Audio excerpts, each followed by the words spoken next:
Hello एमर्स, एक बार पुनः हम लोग आ गए हैं अपने लेक्चर एंड टॉपिक को आगे बढ़ाने के लिए। जैसा कि आप सभी लोग जानते हैं, हम लोग पढ़ रहे हैं सेल, और अगेन हम लोग आ चुके हैं सेल को पढ़ने के लिए। पिछले लेक्चर में हम लोगों ने बहुत सारी हिस्टोरिकल कहानियाँ पढ़ी थी, मतलब हिस्टोरिकल डेवलपमेंट पढ़ा था सेल का, कि कैसे कैसे सेल के बारे में डिस्कवरी हुई थी, कैसे कैसे लोगों ने सेल के बारे में जानकारियाँ आगे की ओर प्रेषित की थी।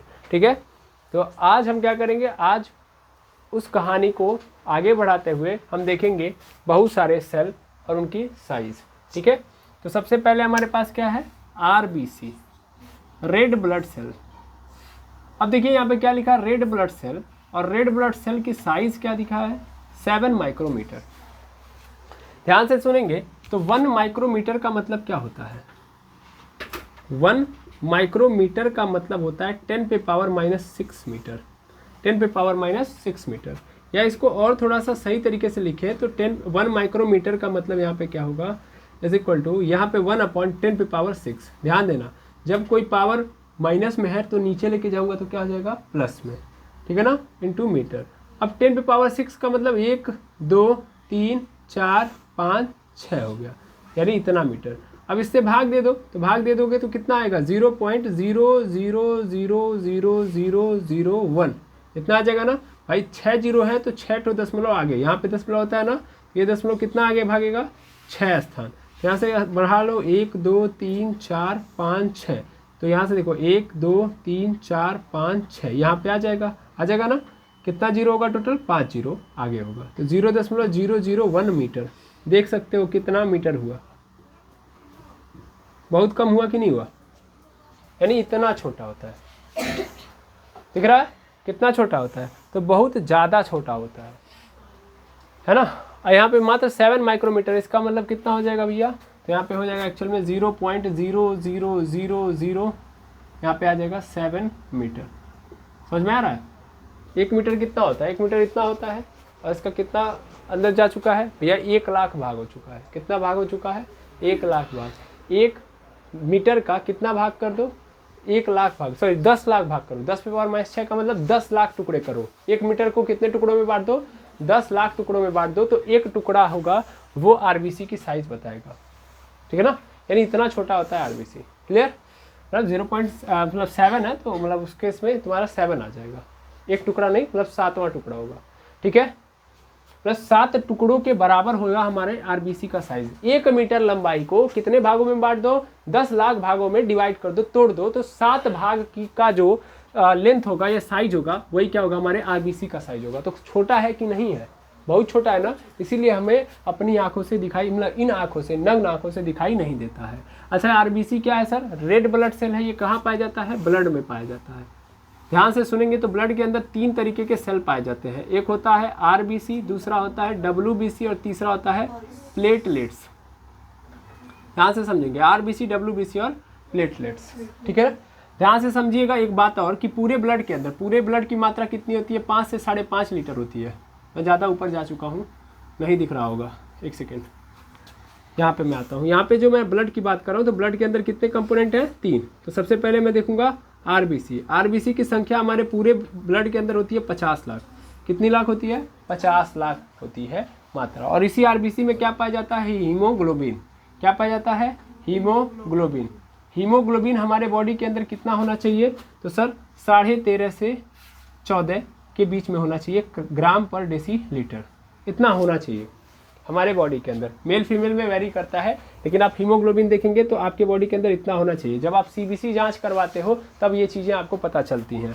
फिर ऐसे ही डब्ल्यूबीसी कितना होना चाहिए, तो 10,000। कितना होना चाहिए, 10,000, यानी 10,000 होना चाहिए आपकी बॉडी के अंदर, और यही डब्ल्यूबीसी है। अच्छा, मैं काम बाद में बताऊँगा, 10,000 होना चाहिए। और प्लेटलेट्स सुन लीजिए, तो प्लेटलेट्स एक्चुअल में कितना होना चाहिए, 2.5 लाख। कितना होना चाहिए, 2.5 लाख।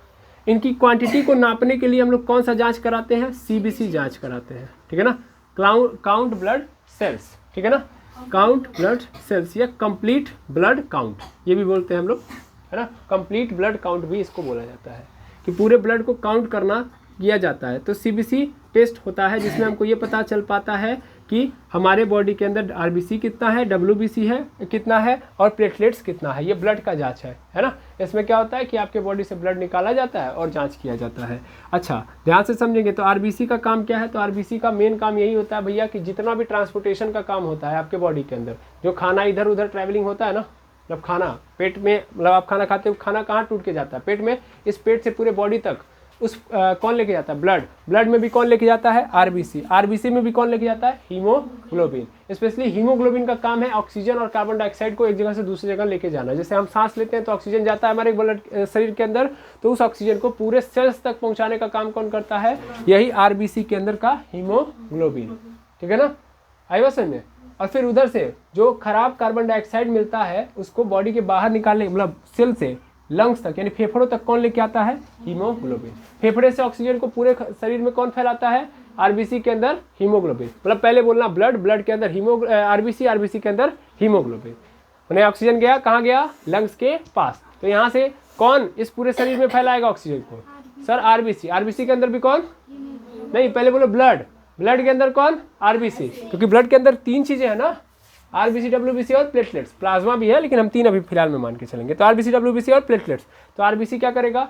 आरबीसी उस ऑक्सीजन को पूरे सेल के अंदर बांट देगा। फिर उधर से कार्बन डाइऑक्साइड फिर कौन लेगा उस पूरे सेल से? ब्लड। ब्लड के अंदर फिर कौन? आरबीसी। आरबीसी के अंदर भी कौन? हीमोग्लोबिन। क्लियर है? हीमोग्लोबिन किससे बना होता है? आयरन से बना होता है ना। और इसी कारण हीमोग्लोबिन के कारण ही आपके खून का रंग क्या होता है? लाल होता है। लेकिन इसका मेन काम क्या है? तो सर ऑक्सीजन और कार्बन डाइऑक्साइड का ट्रांसपोर्टेशन कराना और भी बहुत सारे काम है। ठीक है। उसके बाद है डब्ल्यूबीसी। डब्ल्यूबीसी क्या करता है? तो यही है हमारी एंटीबॉडी। क्या है हमारी? एंटीबॉडी। यही डब्ल्यूबीसी ही रोगों से हमारी रक्षा करता है। यानी अगर कोई बाहरी बैक्टीरिया हमारे बॉडी के अंदर जाता है तो डब्ल्यूबीसी ही क्या करता है? उसे आइडेंटिफाई करता है और उसे मारता है और उसे खाता है। तो डब्ल्यूबीसी हमें रोगों से क्या करता है? हमारी रोगों से रक्षा करता है। ठीक है। और प्लेटलेट्स भैया, प्लेटलेट्स हमें क्या कराता है? हमें काम करने में हेल्प कराता है। यानी जो भी एनर्जी हमारे बॉडी के अंदर बन रही है वो कुछ देर तक टिकी रह रही है, इसका कारण है प्लेटलेट्स। हम बहुत देर तक अगर कोई काम कर पा रहे हैं तो इसका कारण क्या है? प्लेटलेट्स। ठीक है ना। ये सब बातें हम ब्रीफ में कब पढ़ेंगे? जब अकेले यानी आइसोलेटेड हम जब ब्लड पढ़ रहे होंगे तब। ओके, इन सर्कुलेटरी सिस्टम में। तो आई होप आप समझ गए होंगे इतनी बातें। आरबीसी, डब्ल्यूबीसी और प्लेटलेट्स, छोटी छोटी बातें थी, आपको समझ में आनी चाहिए। ओके। कौन सी जांच कराते हैं इनकी मात्रा ध्यान पता करने के लिए? CBC, count blood cells. Okay.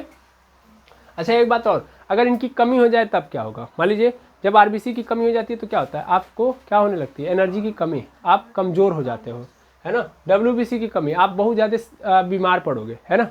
क्योंकि ये क्या करते हैं? रोगों से रक्षा करते हैं। अगर डब्ल्यूबीसी कमजोर तो कोई भी बैक्टीरिया हमारे बॉडी के अंदर जाएगा और हमारी बॉडी के ऊपर हमला करके हमारी बॉडी से एनर्जी लेना स्टार्ट कर देगा। तो हमें जितनी एनर्जी की जरूरत है उससे ज़्यादा एनर्जी वो कौन ले लेगा? वो बैक्टीरिया ले लेगा। तो हमारी एनर्जी बैक्टीरिया ले रहा है तो हम कमजोर हो जाएंगे और हमारे ऊपर बीमारियां होते जाएंगी। क्यों होती जाएगी? क्योंकि अंदर बैक्टीरिया बैठ के अपना पूरा साम्राज्य फैला रहा होगा हमारे शरीर के अंदर। समझ में आया? और प्लेटलेट्स के बारे में मैंने बता दिया कि बहुत देर तक अगर आप काम कर रहे हो तो इसका कारण कौन है? प्लेटलेट्स की कमी हो गई तो इसका मतलब आपको बहुत जल्दी थकान आएगी, आप चल फिर नहीं पाओगे। समझ पा रहे हो? ये बात ध्यान रखेंगे। तो आरबीसी और फिर डब्ल्यूबीसी के बारे में समझो। आरबीसी का साइज कितना होता है? 7 माइक्रोमीटर। जबकि डब्ल्यूबीसी जो होता है अमीबोइड होता है। मतलब इसका शेप बताया गया है। कैसा शेप होता है? अमीबोइड। अब शेप अगर अमीबोइड है तो इसका मतलब समझना क्या है? इसका मतलब अमीबा के शेप में है। और अमीबा एक ऐसा माइक्रो ऑर्गेनिज्म है, यानी ये भी एक प्रकार का क्या है? यूनिसेलुलर ही है। अमीबा क्या है? एक यूनिसेलुलर, समझ लो बैक्टीरिया है, यूनिसेलुलर बैक्टीरिया है। ये अपना शेप हर समय बदलते रहता है। अमीबा क्या करते रहता है? हर समय अपना शेप बदलते रहता है। यानी इसको हम क्या बोलते हैं? जोकर बोलते हैं। क्या बोलते हैं? जोकर। समझ में आ रहा ना। तो ये भी एक प्रकार का लिविंग ऑर्गेनिज्म है और ये अपने शेप को बदलता रहता है। वैसे ही डब्ल्यूबीसी भी अपना क्या करते रहता है? शेप बदलते रहता है। उसके बाद आता है हमारे पास नर्व सेल। नर्व सेल मतलब जानते हो किन सेल की बात हो रही है? न्यूरॉन। कौन से सेल? Neuron cell. वैसे तो नर्व सेल है, सॉरी यहाँ पे नर्व सेल है, माफी चाहूँगा, यहाँ पे नर्व सेल है। अभी फिलहाल में नर्व सेल और न्यूरॉन को अलग अलग समझो, ठीक है ना। तो नर्व सेल जो होते हैं वो क्या होते हैं? ब्रांच होते हैं और लॉन्ग होते हैं। एक काम करो यार, डायरेक्ट न्यूरॉन लिखो। न्यूरॉन जानते हो? ब्रेन के अंदर कौन सा सेल पाया जाता है? न्यूरॉन। कौन सा सेल? न्यूरॉन। न्यूरॉन सेल की सबसे बड़ी खासियत ये है कि सबसे लंबा सेल यही होता है, सबसे लंबा। और एक्चुअल में क्या ऐसा होता है? ब्रांच बना के चलता है। कैसा बना के चलता है? ब्रांच। ये ब्रांचेस के अंदर होता है। यानी एक सेल है यहाँ पे, एक सेल ऐसे मतलब ऐसे पूंछ निकली होगी उसकी, समझ पा रहे हो, फिर एक दूसरा सेल फिर क्या हो जाएगा, इससे कनेक्ट हो जाएगा, फिर ऐसे पूंछ निकलेगी, फिर इस पूंछ से तीसरा सेल कनेक्ट हो जाएगा, ऐसे ये भी किसी के पूंछ से कनेक्ट हो जाएगा, फिर ऐसे ही ये भी किसी के पूंछ से कनेक्ट हो जाएगा। तो ऐसे पूरा लंबी चैन बनाता है, इसीलिए मैंने क्या बोला, ये ब्रांच होता है और लंबा होता है। आपसे अगर बोल दे कि आपकी बॉडी का सबसे लंबा सेल, ह्यूमन बॉडी का सबसे लंबा सेल, तो सबसे लंबा सेल कौन सा होता है, नर्व सेल या न्यूरॉन सेल। कहाँ पाया जाता है, ब्रेन के अंदर। न्यूरॉन सेल की एक और खासियत बता दूं मैं कि न्यूरॉन सेल जब अगर डेड हो जाते हैं तो फिर ये नई कोशिका नहीं बना पाते हैं। जैसे हमारे हाथों के अंदर बहुत सारी कोशिका, मतलब हाथ भी हमारा सेल से ही तो बना होगा, शिवम भैया, हाथ भी हमारा किससे बना होगा, सेल से। सपोज कर लो चोट लग गया तो यहाँ का पूरा सेल गायब हो जाता है ना, लेकिन देखते हो कुछ दिन बाद फिर से यहाँ पे सेल आ जाता है, नहीं आ जाता है। मैंने भाई यहाँ पे जब चोट लग जाती है, जैसे यहाँ पे अगर कभी मुझे चोट लगी होगी तो फिर क्या यहाँ पे फिर आया नहीं होगा, स्किन आ जाता है कि नहीं आ जाता है, वापस आ जाता है ना। क्यों, क्योंकि यहाँ पे अगल बगल की कोशिकाएं, जैसे इतना दूर मेरा सेल गायब हो गया ना, तो इसके अगल बगल की जो कोशिकाएं हैं वो क्या करेंगी, नया सेल बना देंगी। क्या बना देंगी, नया सेल, जिसे हम क्या बोलते हैं, कोशिका विभाजन, सेल डिवीजन, ठीक है ना। तो फिर नई कोशिका आ जाएंगी, नई कोशिकाएं यहाँ पे बन जाएंगी और यहाँ पे फिर से जो घाव था आपका खत्म हो जाएगा, क्योंकि यहाँ पे फिर से नई कोशिका आ गई, भर गया घाव। ठीक है, यही होता है, चोट लगता है तो वहाँ की कोशिकाएं गायब हो जाती हैं, खराब हो जाती हैं, और उस केस में बगल की कोशिकाएं क्या करती है, नई कोशिका बना के उस घाव को भर देती है। ठीक है, हाँ देखिए ये सभी के लिए अलग अलग है, समझ पा रहे हो ना। यानी हमारे बॉडी के अंदर इस चीज़ को, जैसे आप समझ रहे हैं लीवर के अंदर, लीवर सेल जो है, लीवर सेल के पास इतनी क्षमता कि बहुत ज़्यादा जल्दी रीजनरेट कर लेता है। सबसे ज़्यादा रीजनरेट करने की क्षमता किसके पास है, लीवर के पास। बाकी और अंगों की अपनी अपनी कहानी है। देखो यार बाबू, कभी कभी किसी को जो घाव मतलब चोट लगता है तो बहुत जल्दी ठीक हो जाता है, कभी कभी किसी को बहुत दिन तक लग जाता है, ठीक नहीं होता है। वो उस पर डिपेंड करता है कि किस तरीके से मेडिकेशन करा रहा है या क्या क्या चीज़ें अच्छी है उसके बॉडी के अंदर। बहुत सारे मरीज आपको शुगर वाले मिलेंगे, शुगर डायबिटीज़ के पेशेंट, उनको थोड़ा सा भी अगर देखते हैं, कभी भी कोई ऑपरेशन होता है तो उससे पहले उनका जांच होता है शुगर का। अगर शुगर उनको होगा तो ऑपरेशन करेगा ही नहीं डॉक्टर, जानते हैं क्यों, क्योंकि जीवन में कभी उनका ऑपरेशन ठीक नहीं होगा। समझ पा रहे हैं, ऑपरेशन क्यों क्या होता है उसमें क्या होता है कि अगर मान लीजिए ऑपरेशन कर दिया गया तो इसका मतलब वहाँ की कोशिकाएं हट गई। भाई जाहिर सी बात है, ऑपरेशन का मतलब यहाँ पे चीड़-फाड़ हुआ होगा, यहाँ कहीं चीड़-फाड़ हुआ होगा ना, तो इसका मतलब वहाँ की कोशिकाएं तो हट गई होंगी ना। अब ऊपर से टाका मार के सिल दिया गया, तो सिलने से क्या होता है ना कि उसको बस पैक किया गया है, लेकिन अगल बगल की कोशिकाएं नई कोशिकाएं बना के उसे अच्छे तरीके से क्या कर रही होती है, पैक कर रही होती है।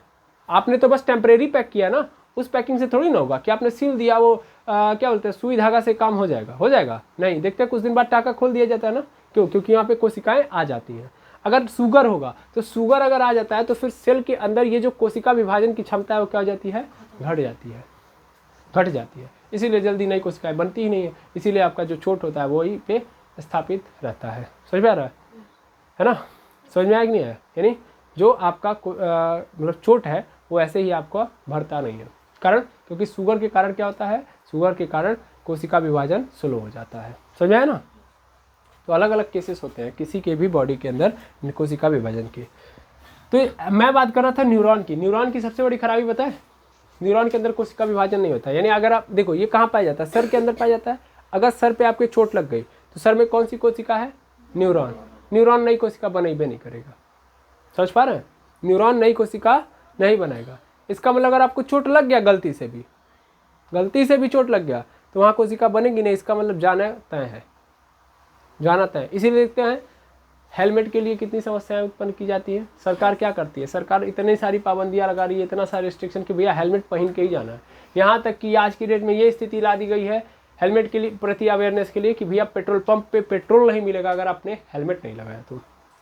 अगर आप हेलमेट लगा के नहीं जाएंगे तो पेट्रोल पंप पे तेल या पेट्रोल नहीं मिलेगा। कारण अच्छा, इसमें गवर्नमेंट का क्या फ़ायदा है, गवर्नमेंट आपको प्रोटेक्ट करे, इसमें तो आपका फ़ायदा है कि नहीं है।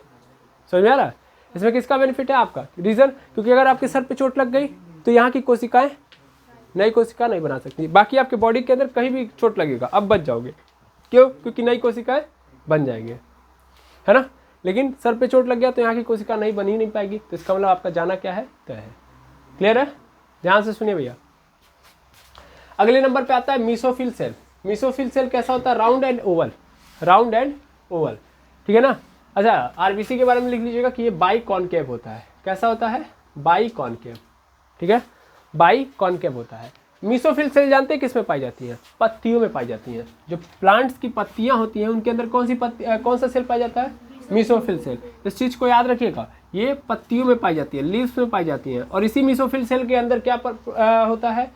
क्लोरोप्लास्ट होता है। क्या होता है? क्लोरोप्लास्ट। या इसी के पास क्या होता है? क्लोरोफिल। क्लोरोप्लास्ट या क्लोरोफिल कहाँ पाया जाता है? मीसोफिल सेल के अंदर। और यही कारण है कि वो फोटोसिंथेसिस कर पाती हैं, है ना। देखिए मीसोफिल सेल के पास क्या पाई जाएंगी? क्लोरोफिल। बस इतना लिख लो, क्लोरोफिल। क्लोरोफिल क्या करती है बता सकते हो? सर ये लाइट को खींच लेती हैं। जैसे हमारी बॉडी है ना, हमारी बॉडी के पास भी सूरज की रोशनी आ रही है। क्या हमारी बॉडी सूरज की रोशनी को खींच लेती है? नहीं खींच लेती है। क्या हमारी बॉडी उस एनर्जी को, जो कि लाइट एनर्जी है, उसे खींच के केमिकल एनर्जी में कन्वर्ट कर पाती है? नहीं। लेकिन मीसोफिल सेल के अंदर ये जो क्लोरोफिल है वो क्या करता है? लाइट की एनर्जी को क्या कर लेता है? खींच लेता है। उसे किस में कन्वर्ट कर देता है? केमिकल एनर्जी में, जिस कारण खाना बन पाता है उनके अंदर। समझ पा रहे ना? तो याद रखेंगे ये क्लोरोफिल किसके अंदर प्रेजेंट है? मीसोफिल सेल के अंदर। और ये कहाँ पाई जाती हैं? लीव्स में। ठीक है ना। उसके बाद आते हैं माइकोप्लाज्मा। पीपीएलओ को मैं अभी बता रहा हूँ। माइक्रोप्लाज्मा के बारे में मैंने पहले ही बताया था, सबसे स्मॉलेस्ट सेल है ना। सबसे स्मॉलेस्ट सेल। इसकी साइज कितनी होती है? 0.3 माइक्रोमीटर। 0.3 माइक्रोमीटर। इसके बारे में ध्यान देंगे। ऑस्ट्रिच का जो सेल होता है सबसे लार्जेस्ट सेल होता है। ऑस्ट्रिच जो शुतुरमुर्ग होता है ना, तो शुतुरमुर्ग के अंडे के अंदर जो सेल पाया जाता है वो सबसे लंबा, इस यूनिवर्स का सबसे लंबा सेल कौन सा है? शुतुरमुर्ग के अंडे का सेल। ठीक है, क्लियर। बैक्टीरिया की जो लेंथ होती है वो कितनी होती है? 3 से 5 माइक्रोमीटर। वायरस, मैंने आपको पहले भी बताया था, वायरस लिविंग ऑर्गेनिज्म नहीं है। ये इस समय बाहर है, अगर है तो मरा हुआ है। कहीं से भी अगर इसको हमारे बॉडी की एनर्जी मिल गई तो तुरंत क्या हो जाएगा? जिंदा हो जाएगा। दैट मीन्स ये यहाँ वहाँ कहीं घूम रहा है, अचानक से किसी कारणवश हमारे आंखों में चला गया, किसी कारणवश हमारे मुंह में चला गया, तो जो ही हमारे मुंह में जाएगा तो त्यों ही इसको क्या मिलेगी? एनर्जी। और जो ही एनर्जी मिलेगी तुरंत क्या हो जाएगा? जिंदा। समझ में आया ना? तुरंत क्या हो जाएगा? जिंदा। और जिंदा हो जाएगा तो तुरंत हमें मुर्दा करना स्टार्ट कर देगा। ठीक है, अब देखिएगा ध्यान से, मैंने यहाँ पे क्या लिखा? टिपिकल यूकैरियोटिक और टिपिकल प्रोकैरियोटिक। तो टिपिकली यूकैरियोटिक और प्रोकैरियोटिक में मतलब समझना पड़ेगा। यूकैरियोटिक मतलब जो आज की कोशिकाएं हैं, नए जमाने की कोशिकाएं, और प्रोकैरियोटिक मतलब पुरानी कोशिकाएं। समझ पा रहे हैं? जब सबसे पहले अगर हम बात करें, सबसे पहले जीवन की उत्पत्ति कहाँ से हुई थी? अगर आप इस थ्योरी को पकड़ेंगे तो जानते हैं जीवन की उत्पत्ति यानी लाइफ कहाँ से पाया गया? लाइफ कहाँ पाया गया? सर पानी के अंदर, जल से। समझ पा रहे हैं? जीवन की शुरुआत, जीवन का अस्तित्व कहाँ से देखा गया है? पानी के अंदर। यानी सबसे पहले पानी के अंदर जीव आया, फिर उसी पानी से धीरे धीरे वो कहाँ पे आया? जमीन पे आया। समझ पा रहे हैं? तो जब शुरुआती दौर में जो कोशिका बनी थी वो कौन सी थी? प्रोकैरियोटिक। प्रो मतलब पुरानी वाली कोशिका, और यू मतलब नई कोशिका। ठीक है ना। धीरे धीरे उस कोशिका ने जब बाहर का स्तर देखा या बाहर की चीजें देखी तो धीरे धीरे अपने अंदर मॉडिफिकेशन लाना स्टार्ट किया। यानी पहले ज़माने में देखा जाए तो जो फ़ोन बना था, क्या पहले ही बार में स्मार्टफोन बन गया था? नहीं, पहले पीठी प्लाट के लिए चलना पड़ता था फ़ोन को। फिर पीसीओ आया। अरे पीठी प्लाट के कौन फ़ोन में नहीं बना है, सीधी बात जान लो, है ना। मतलब पीसीओ आया ना, पीसीओ से तुम लोग जानते होगे, पीसीओ आया। पीसीओ के बाद फिर तब सादा फ़ोन आया। सादे फ़ोन से धीरे धीरे वैरायटी, उसके अंदर म्यूजिक सिस्टम डाला गया, रेडियो डाला गया, धीरे धीरे वैरायटी बढ़ती गई। आज के डेट में देख रहे हो स्मार्टफोन आया ना। वैसे ही सबसे पुराना सेल प्रोकैरियोटिक होता है। समझ में आ रहा है? जिसमें अच्छा ये बताओ, पुराने वाले फ़ोन में ज़्यादा क्या बोलते हैं, ऐप्स वगैरह थे या स्पेसिफिकेशंस थे, फीचर्स थे, कि आपके फ़ोन में ज़्यादा फीचर्स हैं? सादे वाले फ़ोन में कोई फीचर्स था नहीं, लेकिन आपके फ़ोन में, इस समय के जो फ़ोन्स आ रहे हैं मॉडर्न फ़ोन, उसमें बहुत सारे फीचर्स हैं ना।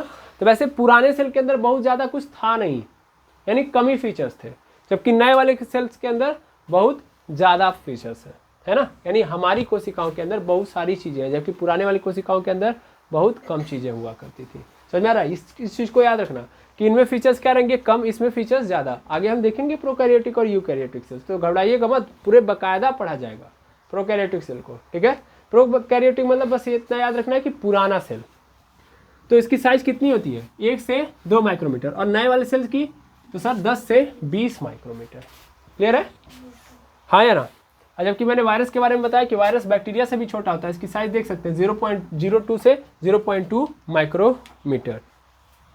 आई होप आप समझ गए होंगे इस पूरी कहानी को, यस और नो।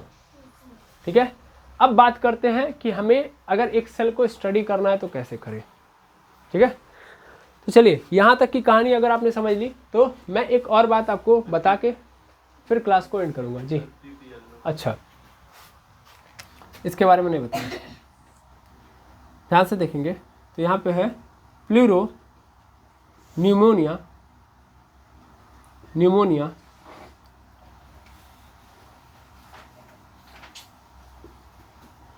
Pneumonia like organism. इसकी साइज कितनी है?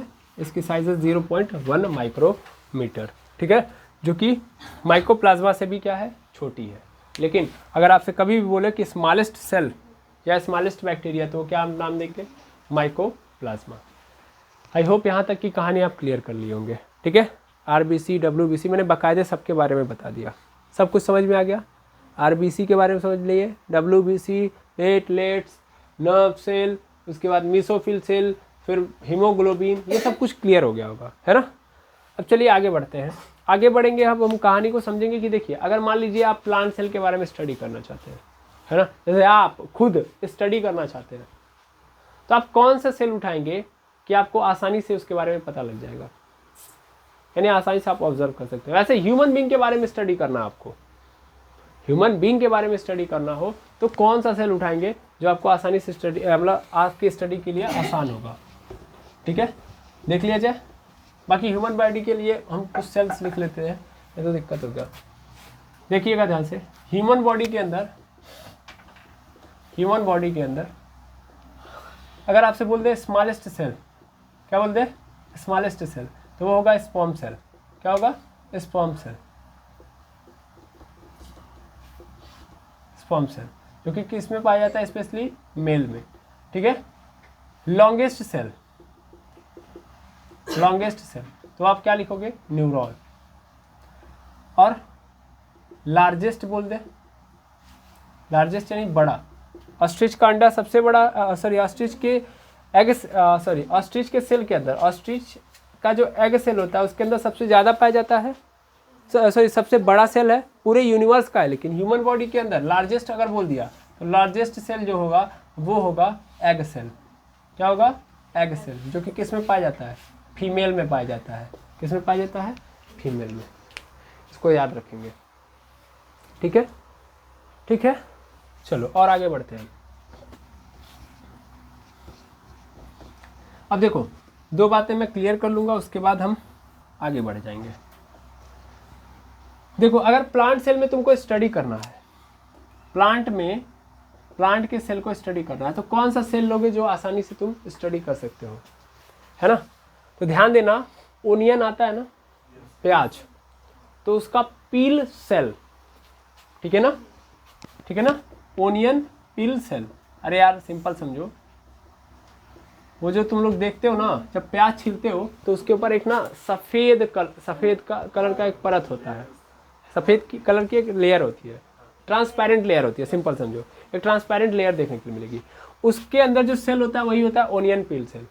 उसको अगर तुम स्टडी कर रहे हो तो सबसे आसानी से तुम स्टडी कर सकते हो। ओनियन प्लांट है ना बाबू, पौधा ही है ना। हाँ बिल्कुल, याद रखना, ह्यूमन बीइंग नहीं ना है। ठीक, कंफर्म, ऐसे कंफर्म रहना बाबू। अब एनिमल सेल में आप अगर स्टडी करना चाहते हो तो किस सेल को लोगे तो आसानी से स्टडी कर पाओगे? तो अपने गाल का सेल, यानी चिक सेल। कौन सा सेल? चिक सेल। चिक सेल को अगर स्टडी कर रहे हो, चिक सेल यानी अपने गाल का एक सेल उठा के चेक कर रहे हो तो आपको आसानी होगी स्टडी करने में। क्लियर है? क्या ये दो बातें क्लियर हैं? तो अगर आप प्लांट सेल स्टडी करना चाहते हो तो कैसे करोगे? ओनियन पील सेल लोगे। और एनिमल सेल की स्टडी करना चाहते हो तो कौन सा लोगे? चिक सेल। आई होप समझ में आ गया होगा। अब कहानी यहाँ से स्टार्ट होती है। कहानी क्या होगी? स्टार्ट होगी। अगर मैं एक सेल उठाऊंगा, अगर मैं एक सेल उठा रहा हूँ, ध्यान से देखना, अगर मैं एक सेल उठा रहा हूँ तो अगर ये प्लांट सेल होगा तो सबसे पहले इसके आउटर वॉल की क्या होगी? Cell wall. सबसे आउटर सरफेस क्या होगा? Cell wall. फिर क्या होगा? तब फिर क्या होगा, सेल मेम्ब्रेन, है ना, सेल मेम्ब्रेन। तो पहला फर्क तो यही है भैया कि प्लांट सेल अगर हुआ तो इसमें सेल वॉल पाया जाएगा, ठीक है ना। और अगर एनिमल सेल पाया जाएगा तो उस केस में उसके पास क्या होगा, सेल मेम्ब्रेन होगा। लेकिन प्लांट सेल में सेल वॉल और सेल मेम्ब्रेन दोनों है, और एनिमल सेल में केवल और केवल क्या है, सेल मेम्ब्रेन है। इतनी बात क्लियर है। अब उसके बाद जो इंपॉर्टेंट है, जिसकी खोज किसने की थी, रॉबर्ट ब्राउन ने 1835 में क्या था वो, न्यूक्लियस। ये पाया जाएगा आपका न्यूक्लियस, देखना ये है न्यूक्लियस। इस न्यूक्लियस के अंदर भैया खजाना भरा हुआ है। इस पूरे सेल का खजाना कहाँ है, न्यूक्लियस के अंदर। बस इतना याद रखना कि इसमें बहुत कुछ पाया जाता है, लेकिन सबसे इंपॉर्टेंट है डीएनए। क्या है, डीएनए। वो डीएनए यहाँ पे मिलेगा। डीएनए का फुल फॉर्म लिख लेंगे, deoxy ribose nucleic acid, deoxy ribose nucleic acid. Clear है, खजाना भरा हुआ है। और ये न्यूक्लियस भी चारों ओर से एक कवर के थ्रू क्या हुआ है, ढका हुआ है, जिसे क्या बोलते हैं हम लोग, न्यूक्लियस या न्यूक्लियर मेम्ब्रेन। क्या बोलते हैं, न्यूक्लियर मेम्ब्रेन। क्लियर है, हाँ या ना। क्या यहाँ तक में कोई दिक्कत, फटाफट बताएंगे, नहीं तो फिर समस्या होगी। समझ में आ रहा है, चलिए अच्छी बात है, आपको समझ में आ रहा है। अब ध्यान से देखिएगा, मैं यहाँ पे 4 चीज़ें लिखूंगा जो कि एनिमल सेल और प्लांट सेल को अलग अलग बनाती होंगी, है ना। ध्यान देंगे। सबसे पहले सेल वॉल। क्या बोला मैंने, सेल वॉल। तो प्लांट सेल में क्या होगा, प्लांट सेल के अंदर सेल वॉल क्या होगा, प्रेजेंट होगा। सेल वॉल क्या होगा, प्रेजेंट होगा कि नहीं होगा। इसके बाद प्लांट सेल के अंदर और एक नया फीचर पाया जाता है, भैया इसके पास क्लोरोप्लास्ट पाया जाता है। क्लोरोप्लास्ट क्या होता है सर, जिसमें क्लोरोफिल भरा होता है। क्या होता है, क्लोरोफिल। अच्छा ये बताओ, प्लांट सेल के पास अगर क्लोरोफिल नहीं होता तो क्या पानी क्या बोलते हैं, लाइट को अपने अंदर सोख पाता। मैंने अभी जस्ट बताया कि लाइट को सोखने की क्षमता किसके पास है, क्लोरोफिल के पास है। क्लोरोफिल क्या करता है, लाइट को एब्जॉर्ब करता है और उस एनर्जी को कन्वर्ट कर देता है केमिकल एनर्जी में। तो इसलिए इसके पास क्या पाया जाता है, क्लोरोप्लास्ट। और क्लोरोप्लास्ट कारण बनता है ग्रीन कलर का। प्लांट अगर ग्रीन है तो उसका कारण क्या है, क्लोरोप्लास्ट, है ना। ये क्या करता है, ये प्लास्टिड है, आगे पढ़ना है डिटेल में, लेकिन ये अभी पहले याद रखना पड़ेगा, ओके। उसके बाद क्या पाया जाता है, उसके बाद इसके पास पाया जाता है सेंट्रल वैक्यूल। क्या पाया जाता है, सेंट्रल वैक्यूल। सेंट्रल वैक्यूल क्या भैया, ये देखते हैं, सेंट्रल वैक्यूल। इसके अंदर सेंट्रल वैक्यूल प्रेजेंट होता है। एक्चुअल में जानते हैं उसे क्या बोलते हैं, इसे पॉकेट ऑफ द सेल बोलते हैं। क्या बोलते हैं, पॉकेट। सेल की थैली है। इसके अंदर क्या होता है कि ये जो सेल है, प्लांट का जो सेल है, अपनी एनर्जी भर के रख देता है। पॉकेट में आप कोई सामान रखते हो ना, तो वैसे सेल इस वैक्यूल का काम क्या करने के लिए करता है, मतलब क्या यूज करता है इसका, सर एनर्जी भर के रखने के लिए करता है। और आपको पता होना चाहिए कि इस पूरे सेल का 90% वॉल्यूम, 90% वॉल्यूम यानी 90% जगह में कौन है, वैक्यूल है। इतना बड़ा पॉकेट होता है। What is it, it is a packet of the cell, packet of the cell, packet of the cell. क्या यहां तक बात समझ में आई, हाँ या ना, बोलिए हाँ या ना। क्लियर है। अब एक चीज और मैं समझा दूं, एक चीज और समझा दूं। ये सेंट्रल वैक्यूल है। क्या है, सेंट्रल, यानी सेंटर में आ जाता है। इतना बड़ा है कि ये जो न्यूक्लियस है ना बीच में, अच्छा न्यूक्लियस को जान लेना, न्यूक्लियस क्या है, ये माइंड है या ब्रेन है। इसी से पूरा सेल काम करता है भैया, ब्रेन है। पूरे सेल का ब्रेन कौन है, न्यूक्लियस। बीचों बीच है, मैंने बोला ना खजाना इसके अंदर, न्यूक्लियस के अंदर ही क्या है, खजाना है। इसको हम क्या बोलते हैं, ब्रेन ऑफ द सेल। पूरे सेल का ब्रेन है ये। और इतना बड़ा होता है ये जो पैकेट हुआ है कि न्यूक्लियसवा को ढकेल देता है, यानी न्यूक्लियस किनारे चला जाता है, इसलिए सेंटर में चला जाता है। इसलिए क्या बोल रहा हूं मैं, सेंट्रल वैक्यूल। देख रहे हो ना, सेंट्रल, सेंट्रल मतलब केंद्र में, केंद्र का मतलब बीच में। समझ में आ रहा है, हाँ या ना। सेल वॉल, बाहर की वॉल, सेल मेम्ब्रेन, उसके अंदर की एक पतली सी झिल्ली। क्लोरोप्लास्ट जो कि प्लांट को क्या देती है, हरा रंग देती है। क्या देती है, हरा रंग। हरा रंग होने का मतलब है क्लोरोफिल है। क्लोरोफिल ही क्या करता है, लाइट को एब्जॉर्ब करता है। ठीक है। अब इसके अलावा अगर हम बात करें तो इसके पास सेंट्रियोल होता है। क्या होता है भैया? सेंट्रियोल प्रेजेंट होता है। अब सेंट्रियोल क्या करता है भैया? तो सेंट्रियोल ही वो कारक होगा जो सेल डिवीजन में हेल्प करेगा। यानी कोशिका विभाजन हो रहा है ना, मैंने बोला ना कि एक सेल से नया सेल बन रहा है, तो उसके लिए किसकी जरूरत पड़ेगी? सेंट्रियोल की। हाँ क्या हुआ?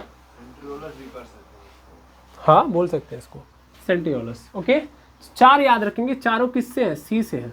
चारों किससे हैं? सी से। पहला सी सेल वॉल, दूसरा सी क्लोरोप्लास्ट, तीसरा सेंट्रल वैक्यूल, चौथा सेंट्रियोल्स। ओके, अब यही खेल हम एनिमल सेल में भी देख लेते हैं। एनिमल सेल में जब हमने क्या लिया? एनिमल सेल में क्या लिया? चिक सेल। क्या लिया? चिक सेल। तो हमने पहले नंबर पे पता किया क्या सेल वॉल पाया जाता है? तो पता चला नहीं। देखो यहाँ पे माइनस लगा के मैंने लिखा है, यानी अब्सेंट। क्या लिखा है? अब्सेंट। मैंने पता किया कि क्लोरोप्लास्ट पाया जाता है। क्या हम लोगों का कलर हरा होता है? नहीं, इसका मतलब क्लोरोप्लास्ट नहीं पाया जाता है। क्या सेंट्रल वैक्यूल पाया जाता है? नहीं, सेंट्रल वैक्यूल भी नहीं पाया जाता है। इतना बड़ा हम लोग का पॉकेट वे नहीं होता है। वैक्यूल पाया जाता है, सेंट्रल वैक्यूल नहीं पाया जाता बाबू। पॉकेट है लेकिन इतना बड़ा नहीं है कि वो ब्रेन को ही हटा दे, न्यूक्लियस को ढकेल दे। इसमें 90% भाग किसका होता है? वैक्यूल का होता है। समझा रहा है? तो सेंट्रल वैक्यूल क्या होता है? यहाँ पे अब्सेंट होता है। क्या सेंट्रियोल होता है? हाँ सेंट्रियोल होगा, बिना सेंट्रियोल के कैसे काम चलेगा? तो सेंट्रियोल्स प्रेजेंट है लेकिन बाकी सब अब्सेंट है। क्लियर है? एनिमल सेल और प्लांट सेल को क्लियर कर लेंगे। एनिमल सेल और प्लांट सेल में अगर आपसे कोई डिफरेंस पूछे बता देंगे। पहला, एनिमल सेल और प्लांट सेल में डिफरेंस। सर सबसे पहली बात तो प्लांट सेल में सेल वॉल पाया जाता है, एनिमल सेल में सेल वॉल नहीं पाया जाता है। दूसरा डिफरेंस, सर एनिमल सेल में क्लोरोप्लास्ट पाया जाता है, सॉरी प्लांट सेल में क्लोरोप्लास्ट पाया जाता है, एनिमल सेल में क्लोरोप्लास्ट नहीं पाया जाता है।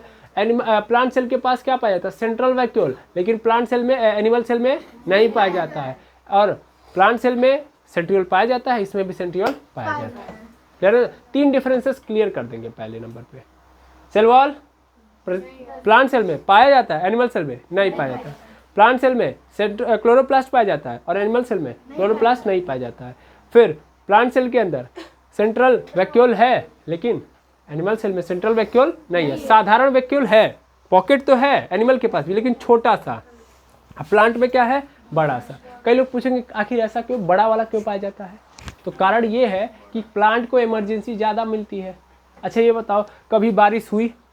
मैंने बारिश हमेशा नहीं हो रही है, कभी ना बारिश होगी, और कभी बारिश होगी तो उसी कंडीशन में उसको पानी वानी सब बचा के रखना पड़ेगा, है कि नहीं है? हमको तो रेगुलर पानी, हमको प्यास लगी तुरंत हम पानी ले लेंगे, नहीं ले लेंगे, लेकिन प्लांट को तो कभी कभार पानी मिलेगा कि नहीं मिलेगा। ऐसा होगा कि मान लीजिए गर्मी पड़ रही है तो धूप मिला, लेकिन ठंडी आई तो धूप नहीं मिला, 4-4 दिन तक धूप नहीं मिला। तो प्लांट खाना कैसे बनाता है? पानी से, धूप से, इन्हीं सब चीज़ों से बनाता है ना। अब कभी मिल रहा है कभी मिलवे नहीं कर रहा है, महीनों तक सरेंडर बोल दिया है लोगों ने, पानी नहीं दे रहे हो, तो प्लांट तभी भी जिंदा रहेगा कि नहीं रहेगा? तो प्लांट अपने जिंदा रहने के लिए क्या करता है? अपने अंदर में एक तो क्या बना के रख लेता है? पॉकेट। जब उसको मिलता है ना तो वहीं पहले भर के रख लेता है, यानी जब उसको मिलता है तो एनर्जी बनाता है खटाखट, वही पॉकेटवा के अंदर में रख लेता है। और जब तुम लोग नहीं देते हो पानी या ना ही धूप उसको मिलती है तो वही पॉकेट के अंदर से धीरे धीरे निकाल के क्या करता है? एनर्जी से जिंदा रखता है अपने आप को। इसीलिए उसका पॉकेट क्या है? बड़ा है, क्योंकि उसमें इमरजेंसी ज़्यादा है। हम लोगों में इमरजेंसी कहाँ ज़्यादा है? खाना भूख लगा तुरंत अब मिल जाएगा नहीं मिल जाएगा? प्यास लगी मिल जाएगा नहीं मिल जाएगा? क्या 1 महीने तक हम खाने में नहीं मिलेगा? ऐसा नहीं है। आई होप समझ गए होंगे आप। इसीलिए इसका पॉकेट बड़ा होता है जबकि हमारा पॉकेट क्या होता है? छोटा। क्लियर है? बिल्कुल। आई होप आप समझ गए होंगे प्लांट सेल और एनिमल सेल के बीच में छोटा सा डिफरेंस। अब आगे की कहानी हम नेक्स्ट क्लास में देखेंगे। आज के लिए इतना ही, मिलते हैं नेक्स्ट क्लास में। Thank you very much एमर्स।